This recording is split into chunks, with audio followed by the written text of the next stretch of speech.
जिस प्रकार से आपने अपना नाता बना दिया था, जिस प्रकार से आप छोटे छोटे गांव तक दौरा करते थे, वहां के मुख्यमंत्री बड़े गर्व के साथ इन बातों का जब भी मिलते थे जिक्र करते थे। और कभी कभी वहां के राजनेताओं के लिए भी चिंता होती थी कि हेलीकॉप्टर हो या न हो, इसकी कोई परवाह किए बिना जो गाड़ी है आप चलते रहते थे। रात को छोटे छोटे स्थान पर रुक जाना, ये जो आपने एक अपना सेवा भाव था, उसको राज्यपाल के पद पर रहते हुए भी जिस प्रकार से आपने उसको एक नई ऊंचाई दी, इससे हम भली भांति परिचित हैं। मैंने आपको एक कार्यकर्ता के रूप में देखा है, एक सहयोगी के रूप में हम साथ काम किए हैं, सांसद के रूप में देखा है, अलग अलग पदों पर देखते हुए आज यहां पर पहुंचे। लेकिन मैंने एक बात महसूस की है कि आमतौर पर सार्वजनिक जीवन में पद पर पहुंचने के बाद कभी लोग पद का भार अनुभव करते हैं और कभी कभी प्रोटोकॉल में दब जाते हैं। लेकिन मैंने देखा है कि आपको और प्रोटोकॉल का कोई नाता ही नहीं रहा है, आप प्रोटोकॉल के परे रहे।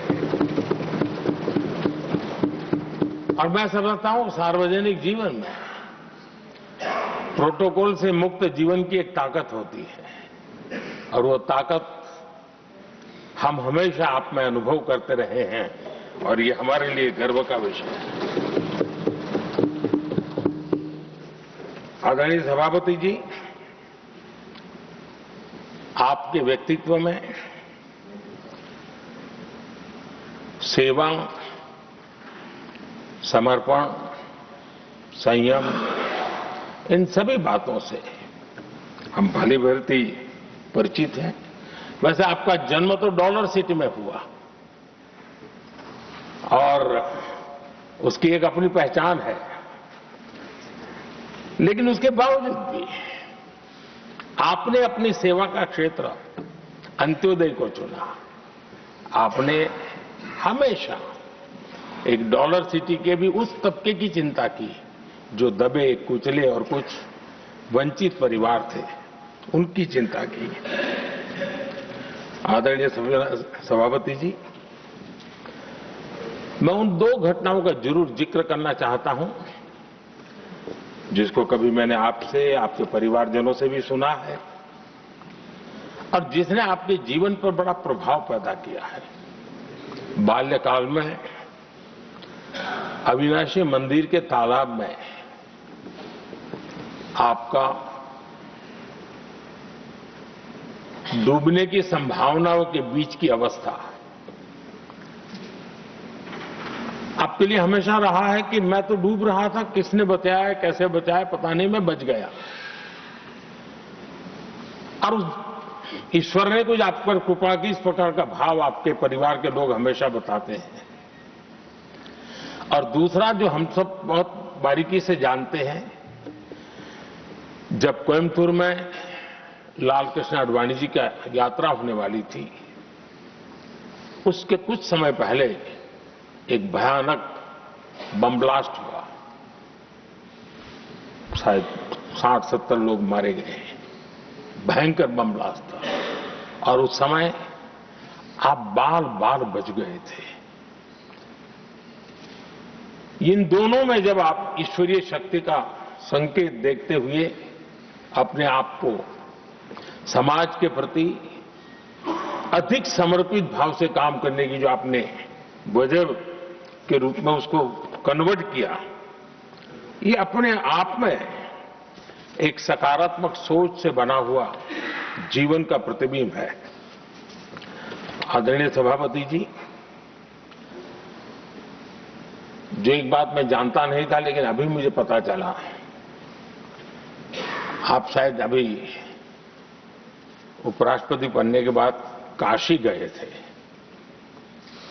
और आपका काशी का दौरा था, तो एक सांसद के नाते स्वाभाविक रूप से मेरा मन वहां सब कुछ ठीक ठाक हो ही रहता है।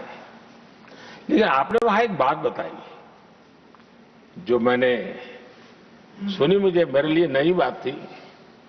आपने वहां कहा कि आप वैसे तो नॉनवेज के आदी थे, लेकिन जब पहली बार आप काशी गए थे जीवन में और काशी में पूजा वगैरह की, मां गंगा को अपने आशीर्वाद प्राप्त किया मां गंगा से, और पता नहीं आपके भीतर एक संकल्प जगा और उस दिन से आपने तय किया कि आप अब नॉनवेज नहीं खाएंगे। अब ये कोई न कोई सात्विक भाव, कोई नॉनवेज खाने वाले बुरे हैं ऐसा मैं नहीं कह रहा हूं, लेकिन आपके मन में काशी की धरती पर विचार आया, तो एक सांसद के नाते मेरे लिए भी एक स्मरण रखने वाली एक घटना के रूप में मैं उसको हमेशा याद रखूंगा। भीतर कोई न कोई आध्यात्मिक भाव जो इस प्रकार की दिशा में ले जाने की प्रेरणा देता है। आदरणीय सभापति जी, छात्र जीवन से आपकी नेतृत्व सामर्थ्य रहा है। आज राष्ट्रीय नेतृत्व की दिशा में आप हम सब का मार्गदर्शन करने के लिए यहां विराजमान है। यह हम सब के लिए गर्व का विषय है।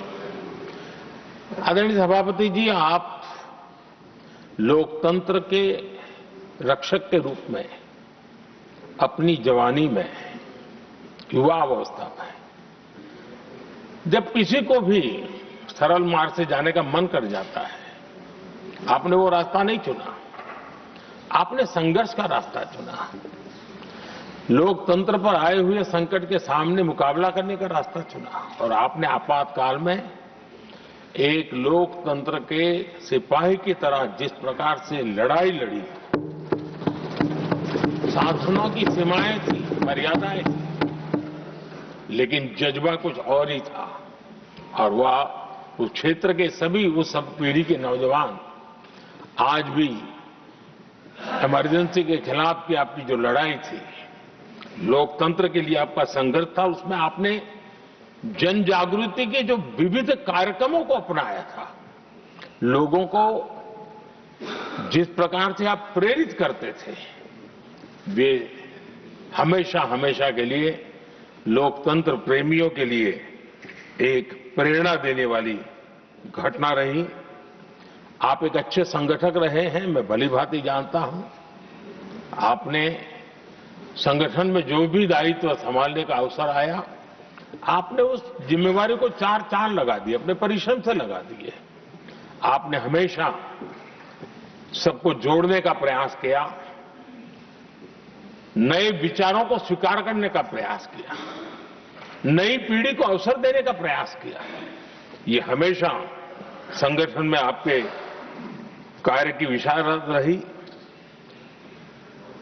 कोयम्बतूर की जनता ने आपको सांसद के रूप में यहां सेवा करने के लिए भेजा और तब भी आपने सदन में रहते हुए हमेशा उस क्षेत्र के विकास के लिए अपनी बातों को बड़ी प्रमुखता से लोगों के सामने रखा, सदन के सामने रखा। ये आपका लंबा अनुभव सदन में सभापति के रूप में और राष्ट्र में उपराष्ट्रपति के रूप में बहुत ही प्रेरक रहेगा, हम सबको मार्गदर्शक रहेगा। और मुझे पूरा विश्वास है कि मेरी तरह इस सदन के सभी सदस्य इस गौरवपूर्ण पल को जिम्मेवारियों के साथ आगे बढ़ाएंगे। इसी भावना के साथ मेरी तरफ से, सदन की तरफ से आपको बहुत बहुत शुभकामनाएं देता हूं। एबीपी आनंद एगिए थाके, एगिए राखे।